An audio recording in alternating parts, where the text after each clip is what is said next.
Bonjour tout le monde, bienvenue dans ce nouveau podcast accompagné une nouvelle fois du docteur Marco Flores. La dernière fois on avait parlé du TOC et cette fois on va parler d'un autre sujet qu'on avait envie d'aborder ensemble sur le podcast qui est la pleine conscience.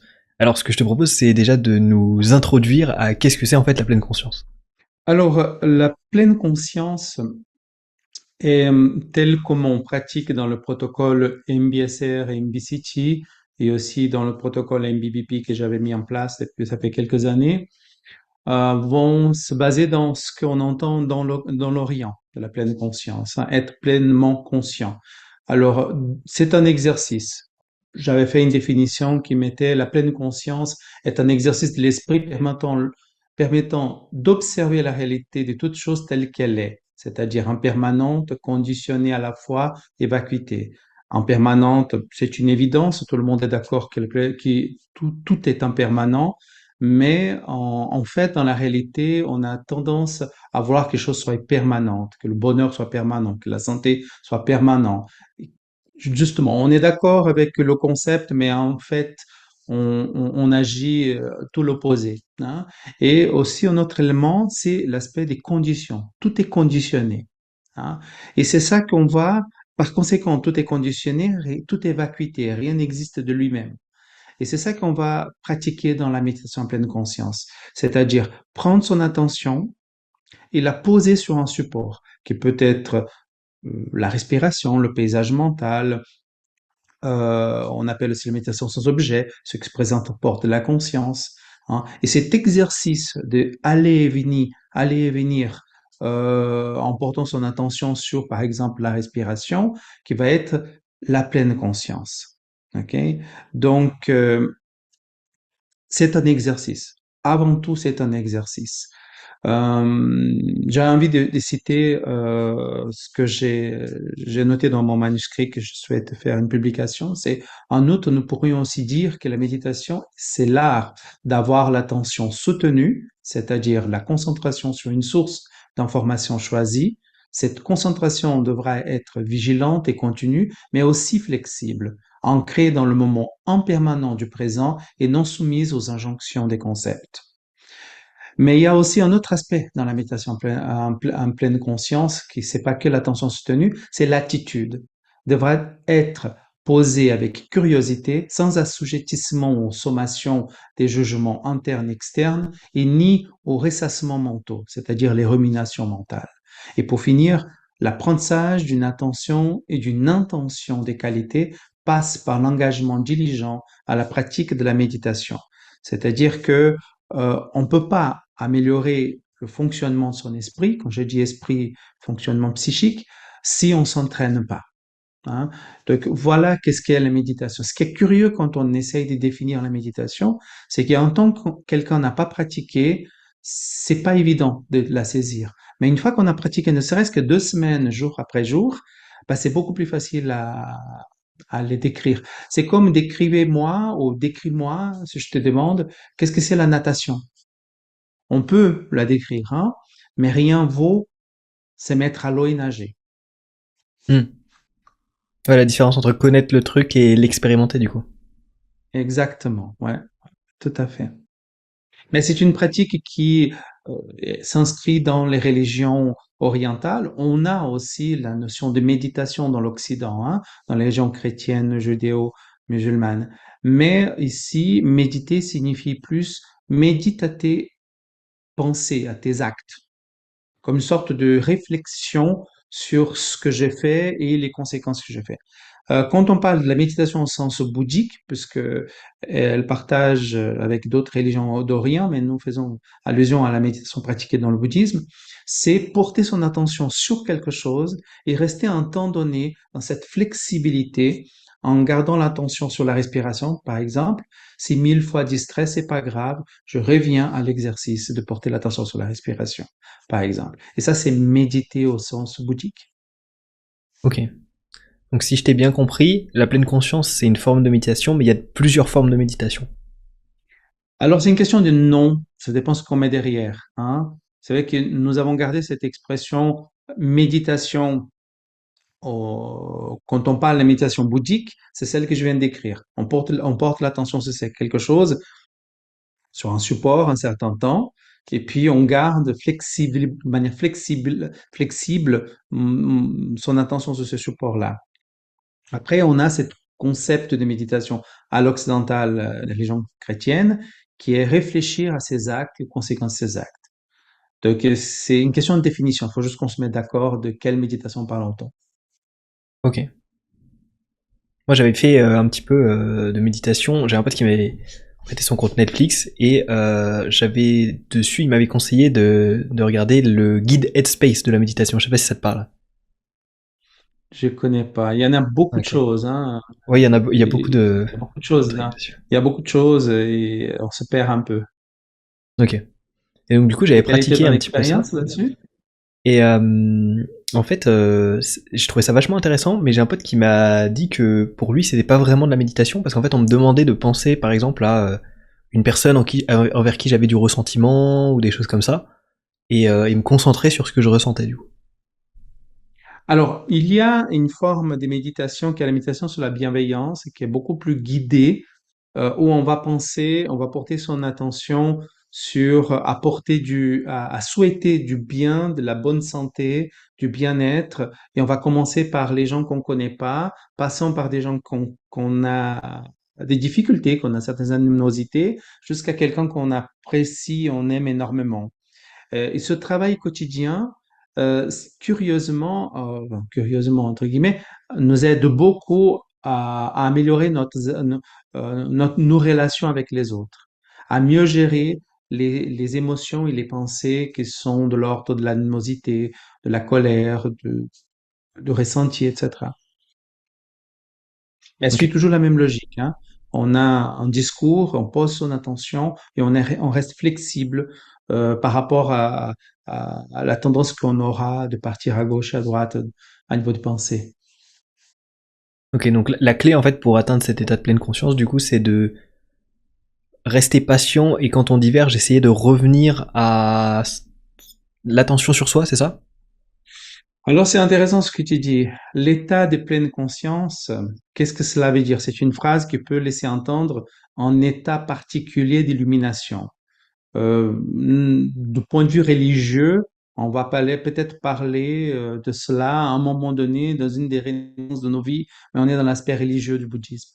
Si on reste sur l'aspect philosophique et pratique, euh, c'est très simple. Je pose mon attention sur ma respiration pendant 20 minutes tous les jours et qu'est-ce qu'on va obtenir?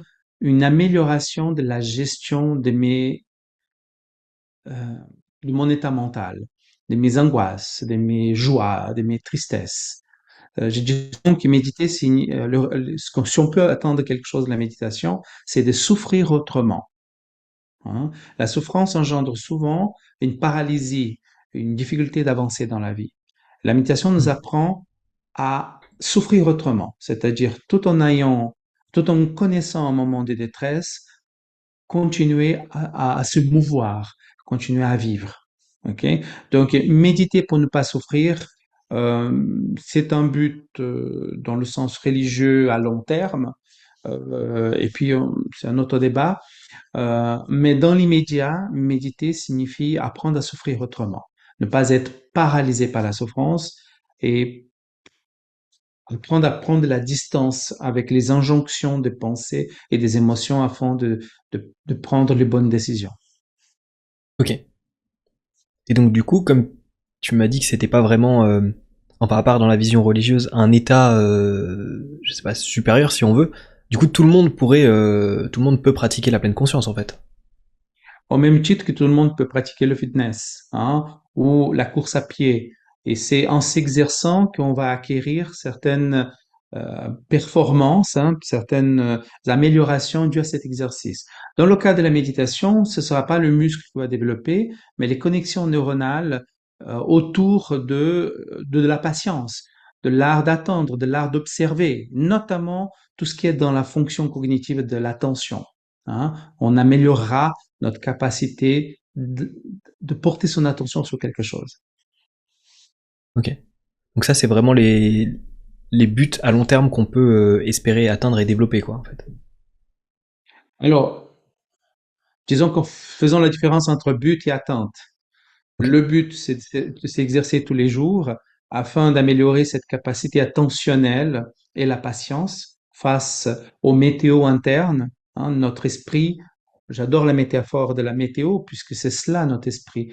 Il y a de l'été, il y a de l'hiver, il y a de l'automne, il y a le printemps, il y a de mauvais temps, il y a des tempêtes. Et l'idée, c'est d'apprendre à vivre dans ces météos d'une manière équilibrée. Je crois que c'est Sénèque qui disait, le plus important, c'est apprendre à danser sous la pluie et pas attendre qu'elle passe. Hein. Donc, parfois, apprendre à attendre qu'elle passe, c'est une bonne stratégie, mais aussi apprendre à danser sous la pluie, ça peut être aussi une bonne stratégie. Et si tu veux, mon point de vue métaphorique, c'est ça la méditation. Je vais apprendre à danser sous la pluie. Ok. Et donc, la méditation, donc tu as parlé de bouddhisme et un peu de religion. L'origine même de la méditation, qu'est-ce qui a créé ça? Ouf, alors c'est inscrit dans les religions de l'Orient, telles comme on présente au sens bouddhique, hein, pas au sens chrétien. Et dans les années 1980, par là, dans ces eaux-là, en Occident, dès 1982, les scientifiques se sont penchés à étudier les vrais effets de cette méditation tels que j'étais décrit, de porter l'attention sur quelque chose. Et les résultats ont été très intéressants. Il y a des vraies améliorations, il y a des vraies transformations corticales du cerveau et les bénéfices sont là. Maintenant, ce n'est pas la panacée. Apprendre à souffrir autrement signifie pas que je ne souffrirai plus. Hein. C'est très important ça. C'est apprendre à garder son mouvement dans l'existence. Je dirais que c'est ça l'élément principal. Et puis, dès 1982, on a fait beaucoup d'études, ce qui a permis de donner naissance à des protocoles thérapeutiques. Les premiers MBSR, le deuxième MBCT, MBSR Mindfulness Based Stress Reduction, et puis le deuxième Mindfulness Based Cognitive Therapy. Le douzième a été beaucoup destiné au traitement de troubles dépressifs, dans la réchute. Donc, dans un premier temps, on traite la personne et dans un deuxième temps, quand la personne est stable, on la met sous méditation MBCT et qu'est-ce qu'on observe? Une diminution significative des réchutes. Et c'est ça qui détruit la vie des gens. Hein? Et pour le premier, qui va travailler la question du stress, est très intéressant. Dans les deux cas, il y a beaucoup d'études. Quelques temps plus tard, les gens qui faisaient MBSR, MBCT cherchaient continuer la méditation. Il n'y a pas des centres bouddhiques spécifiques, il n'y avait rien. Donc, ça fait quelques années, j'ai mis en place un protocole qui est Mindfulness Basic Buddhist Psychology, ou méditation en pleine conscience basée sur la psychologie bouddhiste, qui réunit euh, des éléments des MBSR, MBCT, mais qui ajoute un, un- un élément théorique de base de la psychologie bouddhiste. Ok. Et donc toi, tu l'utilises dans quel cadre avec tes patients? Alors, ça c'est très intéressant, très important. Les psys n'ont pas le monopole de la méditation, loin de là. Mais quelle serait la différence entre quelqu'un qui devient un instructeur de méditation et un psychologue, un psychiatre qui applique dans la clinique? C'est le patient. Dans le premier, on a un client, dans le deuxième, on a un patient. Parce que quand on applique la méditation, il faut savoir appliquer à quel moment. La méditation trouve son intérêt, que ce soit dans le problème de la dépression, de l'anxiété, des TOC, en 12e intention. D'abord, on stabilise et ensuite on introduit la méditation qui favorise les effets thérapeutiques utilisés en première intention, voire les consolide, les optimise. Okay? Mais souvent en deuxième intention, il faut savoir gérer aussi parce que il n'est pas rare que les patients psychiatriques décompensent, présentent des effets secondaires divers et variés pendant la méditation. Il faut savoir gérer ça. Donc voilà, la différence, c'est que les gens qui se forment à la méditation, qui prennent soin de travailler avec une population client, qui veulent améliorer leur fonctionnement, hein, développement personnel. Mais quand on parle des patients, mieux vaut laisser aux psychologues et psychiatres la prise en charge et l'application de la méditation. Mais dans mon cas, elle est toujours utilisée en deuxième intention pour optimiser, consolider, améliorer des aspects de la première prise en charge. Ok. Et qu'est-ce qui, du coup, toi, t'a amené à t'intéresser à ça? Dans le cadre de ta formation ou est-ce que ça est venu ailleurs? Oui, oui, oui. Je l'ai découverte dans le cadre de ma formation en psychothérapie. Euh, Ça a été le coup de foudre. Et puis toute cette théorie de la psychologie bouddhiste, ça a été fascinant parce que donne un socle philosophique tout simplement incroyable comme grille de lecture pour l'existence. Et c'est un excellent complément dans la prise en charge psychothérapeutique. Donc petit à petit, je me suis intéressé, MBSR, MBCT, MBRP, qui est un protocole qui est utilisé pour la prévention des rechutes dans les problèmes des drogues. Et voilà, petit à petit, je, je- je- j'ai plongé là-dedans. J'ai fait une formation à distance dans le cadre de l'Institut IOB, Institut d'études bouddhiques à Paris, ce qui m'a permis de connaître le monde bouddhique, tant son aspect théorique, culturel, traditionnel, pays, etc., les différences, très intéressant. Euh, euh, voilà, donc petit à petit, c'est devenu un centre d'intérêt majeur, quoi. Ok. Et est-ce que c'est quelque chose que tu pratiques toi régulièrement pour toi? Oui, oui, oui, oui. Alors, moi, je fais tous les jours 20 minutes de méditation par jour, parfois un peu plus, 7 jours sur 7. Et donc, quel bénéfice, quel intérêt, ça m'aide à améliorer, voire développer une certaine acuité sur l'existence, sur les éléments de la vie, parce que j'ai beau être un psychologue, psychothérapeute, je suis cible des vicissitudes de l'existence, tout comme n'importe qui. Et j'ai aussi mes faiblesses, j'ai aussi mes fragilités. Et la méditation me permet, comme je disais tout à l'heure, de garder mon mouvement, de rester en mouvement. Hein. Et quand les coups durs de l'existence euh, arrivent, j'arrive à les traverser, même si je suis en souffrance, mais les traverser sans être en paralysie. Ok. Et typiquement, une séance quotidienne que tu fais, elle ressemble à quoi? C'est quoi la procédure? Est-ce que tu fais toujours la même séance? Est-ce que tu varies? Ah oui, oui. Alors, soit je le fais sans MP3, parce que j'ai des enregistrements, soit je mets un MP3, et puis parfois quelques musiques de fond spécifiques. Et l'idée, c'est, j'ai choisi le support, méditation sur la respiration, sur le paysage sonore, sur le paysage mental, sans objet, c'est notre, ou la méditation sur la bienveillance, qu'on a parlé tout à l'heure. Et puis, voilà, je m'assieds simplement et je plonge dans cet état méditatif pendant 20 minutes et je ressors après. Et c'est intéressant, c'est que c'est vraiment une histoire de météo.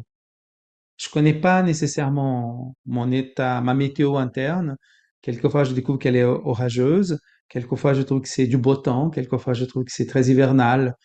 Et l'idée, c'est de traverser ces 20 minutes euh, avec la meilleure qualité attentionnelle possible, en étant flexible avec moi-même et d'observer cette météo interne, ces états mentaux qui varient, et qui sont impermanents, qui sont conditionnés parce que si tout à coup j'ai envie que le temps passe vite, je réalise que le temps ralentit. Hein, donc je vois que les 20 minutes peuvent sembler 40 si je veux qu'il s'accélère. Hein. Donc, toutes les conditions. J'apprends aussi à prendre conscience de ces conditions-là par le simple fait de devoir m'arrêter, de devoir faire 20 minutes et finir ces 20 minutes. Ok. Et dans la phrase que t'as dit, tu connais pas forcément ta météo quand tu te lances dans la méditation. Euh, Qu'est-ce que tu entends par là? Genre, tu sais pas comment tu vas te comporter dans cette méditation ou tu sais pas qu'est-ce que tu ressens à l'instant T quand tu lances ta méditation?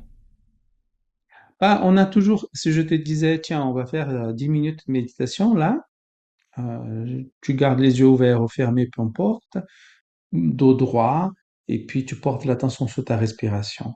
Tu sais pas, avant de commencer, comment ça va se passer cette méditation. Si les 10 minutes vont sembler 40-20, si tu vas être agité, si ta pensée sera facilement focalisée sur la respiration, combien de fois tu vas être distrait, si tu vas être traversé par une angoisse, une anxiété, tout ça, tu sais pas. Et tu ne découvriras que sur le moment. Donc, il arrive parfois même que mes patients me disent, mais que j'ai déjà vécu, je fais 20 minutes, j'ai l'impression que ça a duré 5. hein. Et là, on s'est dit, tiens, je suis devenu Dalai Lama, quoi. Je suis un maître de la méditation. Et puis la séance d'après, mes 20 minutes ont eu l'impression de durer 2 heures. Hein. Hmm. Et là, je dis, qu'est-ce que j'ai fait de faux? Mais je n'ai rien fait de faux. C'est juste ma météo interne qui va donc conditionner tout mon vécu, mes ressources, mon expérience de ce moment. Ok, ok, je comprends bien. Euh, On prend conscience que notre esprit est tout le temps en impermanence et qu'il y a une météo interne qui bouge tout le temps, alors que quand on fonctionne, on a l'impression de bien maîtriser notre être, que tout est sous contrôle. Mais la plupart du temps, pour ne pas dire la quasi-totalité du temps, c'est un leurre. hmm. Et là, tu vois, tu parles d'impermanence. Dans le document que tu m'as envoyé, il y a une grosse introduction à plein de notions bouddhistes. Et tu as parlé notamment en tout début du podcast de l'impermanence, de la vacuité et du conditionnement. Est-ce que tu peux les développer un petit peu, ces trois concepts-là? Parce que je trouve ça vraiment hyper intéressant. Alors, tu veux dire donc ces éléments de base qui est l'impermanence, le Ouais, conditionnement et la vacuité? Alors, dans le bouddhisme, dans la psychologie bouddhiste, il y a ces concepts de base qui est l'impermanence. Tout, absolument tout est impermanent et même quand on pense que les choses sont arrêtées, ce n'est qu'une illusion. C'est une question de point de vue. Tout est impermanent. Et cette impermanence, de facto, va générer les conditions. Si je suis triste, ma tristesse ne tombe pas comme ça du ciel, hein, sur la tête. C'est qu'il y a eu des conditions précédentes pendant et post-cédentes qui vont conditionner cette tristesse. Donc, au lieu de me dire quelle est la cause de ma tristesse, si je fais l'exercice suivant, 5 facteurs, selon moi, qui expliqueraient ma tristesse, je vais réaliser qu'en réalité, ma tristesse, par l'exercice des 5, il y en a plus, hein, mais disons, mettons 5, je vais réaliser que j'ai 5 possibilités différentes d'agir pour pouvoir changer les conditions et changer cette tristesse. Ou en tirer profit de cette tristesse. Parce que parfois, on peut tirer les leçons, apprendre avec un état de tristesse. La tristesse n'est pas en soi inutile à se débarrasser. Elle peut être utile, tout comme la colère, tout comme la joie, etc. Donc, tout événement que nous nous prêtons à analyser, il faudrait qu'on fasse l'effort de se dire, mais quels sont les 5 facteurs qui jouent un rôle là-dedans. Ça permet aussi de prendre conscience des 5 axes d'action si je veux changer cet état mental. Et puis la vacuité est un corollaire qui veut dire que puisque tout est en permanent, que tout est conditionné, rien n'existe de lui-même. Tout est une étape dans un processus continuel. C'est ça l'élément fondamental, disons, dans la psychologie bouddhiste. ok. Et si jamais on voulait s'intéresser à la psychologie bouddhiste, tu conseillerais de commencer par où? Ouh là là, alors, il y aura mon manuscrit qui pourra Ouais. bientôt être disponible, c'est intéressant, mais on en a plein, plein, plein de livres qui existent. Il y a l'Institut IEB, l'Institut d'études bouddhiques, qu'on peut faire de bons apprentissages là-dessus. Maintenant, ce qu'il faut faire attention, c'est que si vous tapez méditation, si on tape méditation dans l'Internet, on va tomber sur beaucoup, beaucoup d'aspects très, très mystiques, comme la méditation va permettre de renouveler l'énergie vitale, je ne sais quoi d'autre. La méditation est en somme toute quelque chose de très terre à terre. Hein? Mais il y a des méditations un peu plus euh, ésotériques et j'en passe. Mais c'est pas le cas des MBSR, MBCT, MBBP, qui sont des protocoles du si maintenant, du faire. C'est vraiment un entraînement, un exercice de l'esprit à savoir porter son attention sur quelque chose de manière flexible, de manière non ressassante, non ruminante, avec une intention, avec une vigilance continue, pas fixe. Hein. Voilà. Mais il y en a beaucoup, beaucoup de choses dans l'Internet. C'est vrai qu'il faut juste faire le tri. Hmm. Donc tu conseilles l'IEB, t'as dit, c'est ça? IOB, c'est un bon. Alors là, ils ont beaucoup de cours divers et variés sur le bouddhisme. Désormais, ils font même un certificat. Je le conseille parce que si on veut découvrir le bouddhisme, mais tantôt philosophique, religieux ou traditionnel, à mon avis, en francophonie, c'est très intéressant là-bas. Ok. J'ai l'impression aussi, tu me diras si je me trompe, mais j'ai l'impression qu'il y a des notions bouddhistes qui se rapprochent un petit peu du stoïcisme. C'est deux concepts qui sont très liés ou pas du tout? Par exemple, Euh, un petit peu sur l'acceptation des choses en fait. Sur le fait que... Ou peut-être, ouais, non, peut-être que c'est du bouddhisme en fait et que j'ai mélangé un peu les deux, mais sur le fait que les choses sont pas vraiment bien ou pas bien, mais qu'il faut juste les accepter telles quelles. Mais c'est peut-être plus du oui, bouddhisme là en fait. tout à fait. Alors, dans le bouddhisme, l'acceptation n'est pas résiliente, résignante, hein. C'est l'acceptation, c'est faire, c'est acceptare, comme le mot dit, je crois que c'est du latin, qui est faire de la place. Donc, l'idée, c'est un peu comme ce dicton de Marc Aurèle qui a été adopté par les alcooliques anonymes et qui à la base c'est Marc Aurèle. C'est donnez-moi le courage de changer les choses que je peux. Euh, L'intelligence d'accepter ce que je ne peux pas changer et la sagesse de faire la différence.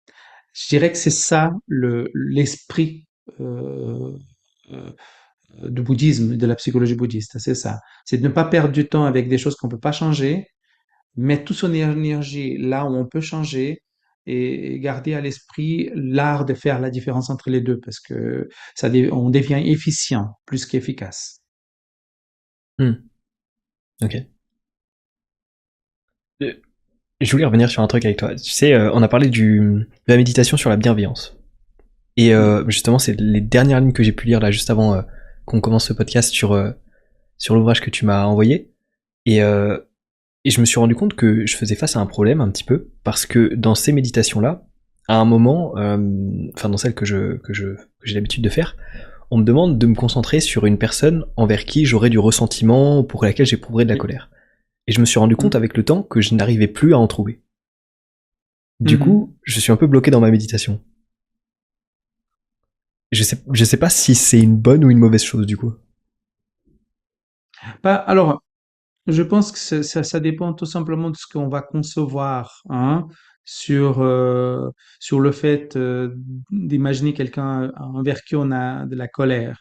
Euh, Sans faire de la polémique, si je pense à Poutine, ce serait très facile d'avoir de la colère contre lui, hein. Donc, on peut faire preuve aussi, aller chercher des personnages publics contre lesquels on n'a absolument pas d'accord et porter cette, euh, cette, euh, euh, cette intention envers ces personnes-là.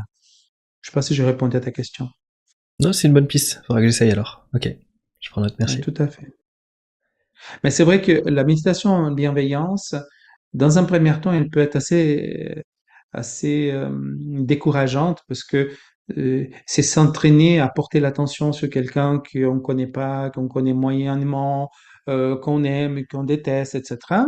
Mais ça nous aide, l'exercice quotidien, ça nous aide à voir les choses de manière plus nuancée et pas noir ou blanc, hein. Je déteste, j'aime, mais plutôt dans un continuum, hein. Et ça change tout, la manière de, de, de d'aborder ces problèmes interpersonnels. Et justement, pour quelqu'un qui voudrait commencer la méditation, tu lui conseillerais de commencer par où? Alors, il y a plein d'applications déjà, Android, comment s'appelle le grand iPhone. Déjà là, c'est intéressant. Petit Bambou est un bon choix. Il y a pas mal de livres sur la MBSR, MBCT, ça pourrait être intéressant. Allez vous chercher, mais idéalement, partager ça avec les autres, c'est encore la partie la plus riche, hein. Par conséquent, voir des groupes MBSR, MBCT, MBPP, je sais pas si en France il y a, mais en Suisse il y en a quelques-uns, euh, et suivre ces protocoles. Alors, ces groupes sont donnés par des gens qui ont été formés MBSR, MBCT, non cliniques. Et puis, il y a des groupes qui sont faits par des psychologues et psychiatres, qui sont des groupes cliniques pour des gens qui auraient des problèmes psychiatriques et qui souhaiteraient quand même pratiquer la méditation. Ok, très bien. Et du coup, tu la conseilles à tout le monde de pratiquer la méditation? Tu penses que c'est quelque chose que tout le monde gagnerait à faire? Bonne question. Si j'ai besoin d'apprendre à souffrir autrement, c'est-à-dire à être moins paralysé face aux situations difficiles que j'ai vécues dans ma vie, à apporter un peu de sérénité, apporter un peu euh, de qualité attentionnelle vis-à-vis des choses que j'avais vues dans ma vie, apprendre à voir les choses de manière beaucoup plus nuancée, euh, moins noir ou blanc. Oui, ça pourrait être intéressant. Ce n'est pas la seule manière, loin de là, c'est pas une panacée, euh, mais c'est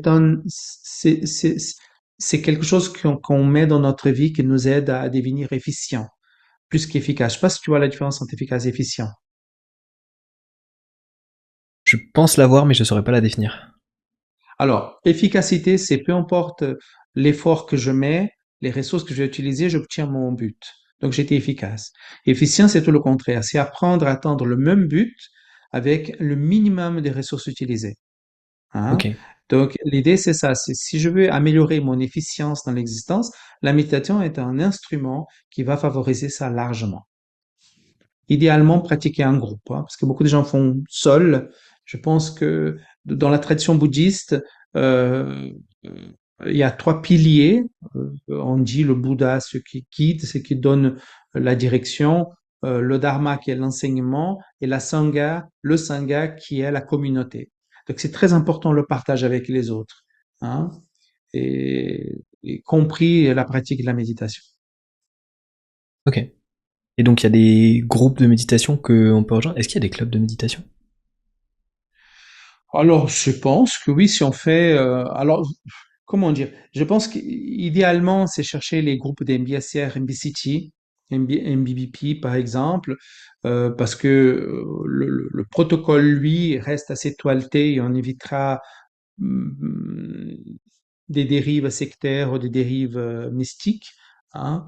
Après, bon, libre à chacun hein, de faire. Mais je pense que si on googleise groupe de méditation MBSR, MBCT, MBBP, on va le trouver, ces groupes-là. Et puis, juste jeter un coup d'œil à la formation de l'animateur. Quelle est sa formation?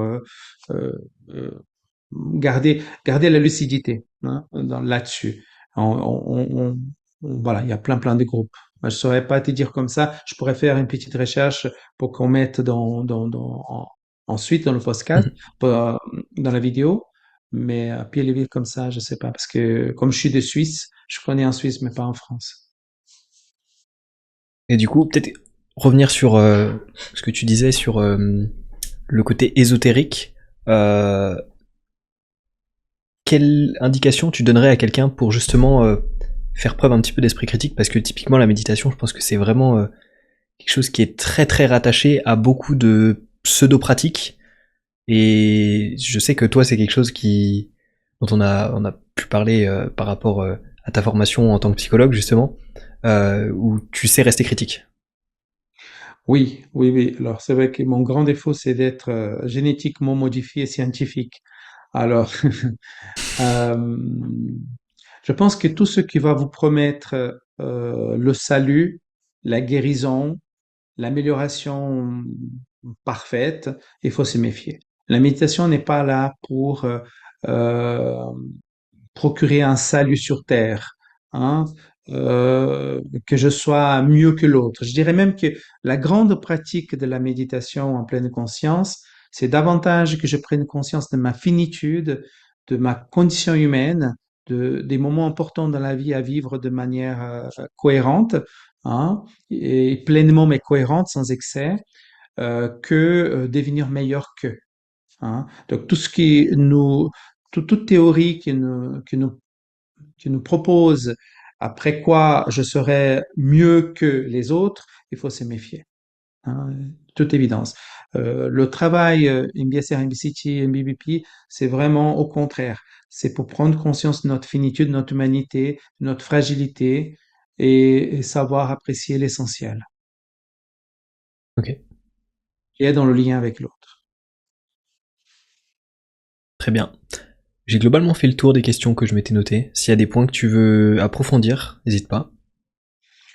Non, je crois qu'on a abordé l'essentiel. Je jette un coup d'œil là si peut-être il y aurait quelque chose Ah non, je pense. C'est vrai que ce qui est déroutant avec la méditation en pleine conscience, c'est en pratiquant qui ont les questions répondues et des questions nouvelles qui apparaissent. Euh, voilà. Donc, je compare beaucoup la méditation à faire du vélo, à nager. Si on va dans une librairie, il y a plein de livres de comment nager, comment faire du vélo. Hein? On peut lire 15, 20 livres si on veut, mais rien, strictement aucun livre remplacera le fait de se mettre en selle ou aller dans un bassin pour nager. Hein? Et donc, je dirais même qu'apprendre à nager d'abord et lire des livres sur la natation est plus intéressant que l'inverse.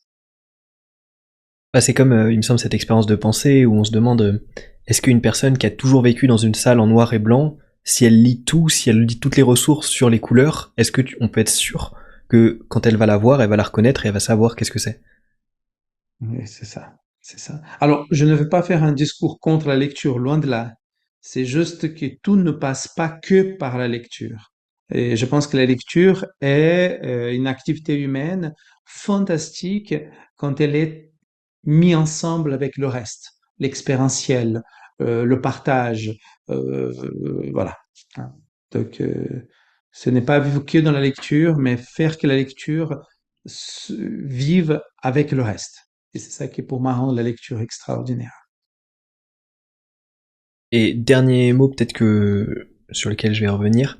Euh, du coup, comme on a dit, tu m'as envoyé ton ouvrage que tu comptes publier. Est-ce que tu as une idée peut-être de quand est-ce que tu peux envisager de le présenter au grand public? Ou est-ce que c'est vraiment au tout début du démarchage pour les éditions? C'est cela. Je suis tout au début de démarchage pour les éditions. On verra. Je découvre cet univers. Je ne sais pas s'il va être facile de le faire. Donc, je connais pas du tout cette question de l'univers des éditions. Hein. Donc, j'espère pouvoir le faire assez rapidement. Mais pour le moment, j'ai pas encore de date. Ok. Bah, je te souhaite dans tous les cas bonne chance. Et j'ai vraiment trouvé ça, honnêtement, comme je t'ai dit, j'ai pas encore tout lu. Je m'y suis pris vraiment tard là malheureusement. Mais je sais que je vais aller jusqu'au bout. Je trouve ça vraiment hyper intéressant parce que la psychologie bouddhiste c'est vraiment un truc qui m'intéresse depuis pas hyper longtemps. J'ai découvert ça il y a un peu moins d'un an.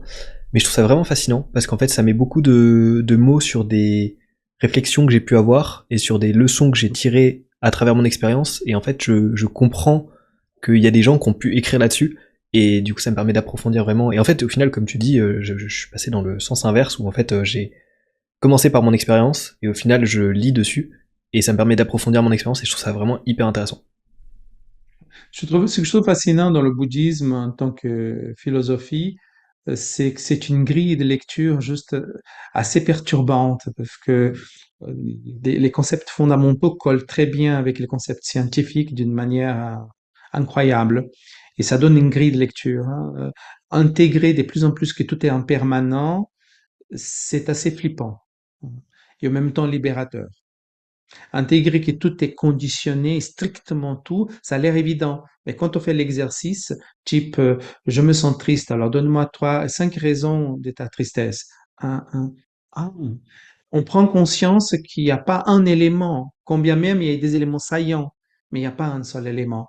Et qu'il n'y a pas une seule action à faire sur un seul objet, mais cinq à agir, qui peuvent changer tout. Donc c'est libérateur aussi. Ouais, je trouve ça vraiment, ouais. C'est vraiment un truc qui me fascine, honnêtement. Mm. Et ben, si t'as rien à ajouter, je pense on peut clore l'épisode là-dessus. Merci de m'avoir donné cette occasion d'échanger et j'espère que ça sera utile aux gens qui écouteront. Bah, avec plaisir à nouveau. J'espère que ça a intéressé les gens. Et puis, est-ce que tu veux qu'on mette des réseaux pour te retrouver? Je sais pas si les gens veulent communiquer avec toi ou te contacter. Oui, oui, pas de souci. Je pourrais laisser mon mail qui est le plus simple. Et puis, puis oui, pas de souci. Et puis, bon, si les gens laissent des commentaires dans la vidéo, là, je pourrais aussi répondre au cas où. Hein. Ok, super. Et ben voilà, du coup, vous savez quoi faire si jamais vous voulez contacter Marco Flores. Il y aura donc les informations en description. Merci de nous avoir écoutés. N'hésitez pas à vous abonner si vous voulez ne pas rater les prochains podcasts. À chaque fois, le sujet est très différent, mais j'imagine que ça peut en intéresser certains. Et puis, je vous souhaite de tout cœur une bonne journée. Prenez soin de vous et à bientôt.